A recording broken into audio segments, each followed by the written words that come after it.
Good evening. Thank you for joining tonight. Tonight we're going to talk about Matthew 6. We're going to continue our Wednesday evening looks at the Sermon on the Mount, and we're going to begin, let's see, in verse 16.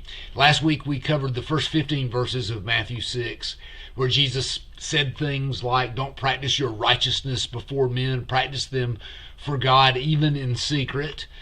He said when you pray, when you pray, don't be like the hypocrites who pray for the admiration of others around them. Pray from your heart to God. I mean, it's one of the things that he said. And he ended that thought with during the Lord's Prayer, he said, forgive us our trespasses as we forgive those who trespass against us. And later he came back and said, if you forgive others for their transgressions, your Heavenly Father will forgive you. But if you don't forgive others, your Heavenly Father will not forgive you.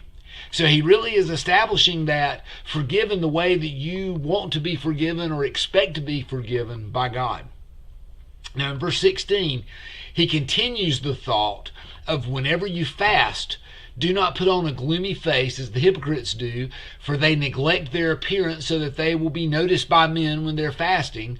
Truly I say to you, they have their reward in full. What he's saying there were people that would fast for spiritual reasons, and when they did it, they would put on the sad face, maybe put ash on their head even.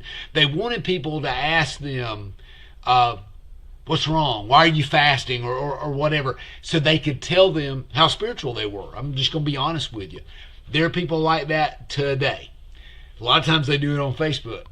But there are people who that's how they conduct themselves. There are people who will post things on social media because they want people to ask them what's wrong or say, oh, I feel so sorry for you. I mean, they crave that pity. They crave that the 2024s, they want clicks. They want people to be clicking on their posts, and they get something from that. And Jesus said, don't fast for clicks. Verse 17, but when you fast, anoint your head and wash your face, so that your fasting will not be noticed by men, but by your Father who's in secret, and your Father who sees what is done in secret will reward you. It's exactly the same thing he said about praying. He's not saying don't fast. He's saying when you do it, keep it between you and God. I mean, honestly, and he's not talking about fasting for dietary purposes or, if you're fasting for a colonoscopy, hey, put ash on your head, let everybody know how rotten things are. But if you're fasting for a worship reason, if you're fasting because you want to draw nearer to God, which is really supposed to be what fasting is about, then keep it between you and God. Now in verse 19, and maybe for the first time in my life, and I've read this passage many times, Jesus said, do not store up for yourselves treasures on earth where moth and rust destroy and where thieves break in and steal, but store up for yourselves treasures in heaven where neither moth nor rust destroys, where thieves do not break in or steal. For where your treasure is, there your heart will be also. Have you ever thought about this? Because this literally just occurred to me.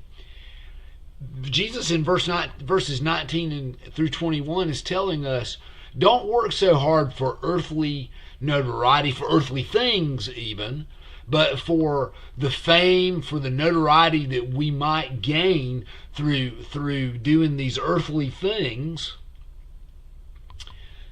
Store up for yourselves treasures in heaven. Work for heavenly things. Work for God's acknowledgement, for God's recognition. Work for that relationship with Him. And because where your treasure is, that's where your heart will be. Verse 22, he says, the eye is the lamp of the body. So then if your eye is clear, your whole body will be full of light. But if your eye is bad, your whole body will be full of darkness. If then the light that is in you is darkness, how great is that darkness? I'm reminded of a story.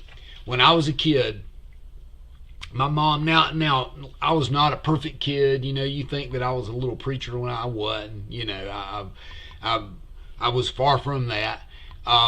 There again, I never did jail time. It's not that story, but But I could tell my mom something, and 9 times out of 10, she knew as soon as I said something if I was telling the truth or not.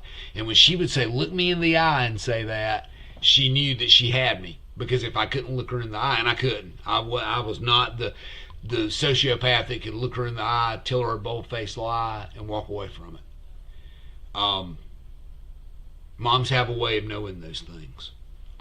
I think that's part of what Jesus is talking about in verses 22 and 23. You know, if your eyes are not reflecting the light of Christ, there are people in your life that are going to see it, and they'll know. And so we need to do our part to cleanly reflect the light of Christ. In verse 24, he said, "No one can serve two masters, for either he will hate the one and love the other, or he'll be devoted to one and despise the other. You cannot serve both God and wealth," he said. Now, he's not saying that's not a treatise against wealthy people. That's not, it's nothing like that. But what Jesus is very clearly saying is that if wealth is your God, you're in trouble. If fame, notoriety, if those are your gods, you're in trouble.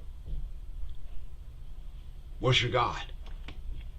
You know, he continues and he continues on in verses 25 through 34, and I think I want to look at those next week. But he's going to continue to pursue this idea of what's your God? And sometimes even our own abilities can be our gods, little g gods, and that's not good. That's dangerous. What's your God? Hope you have a great week.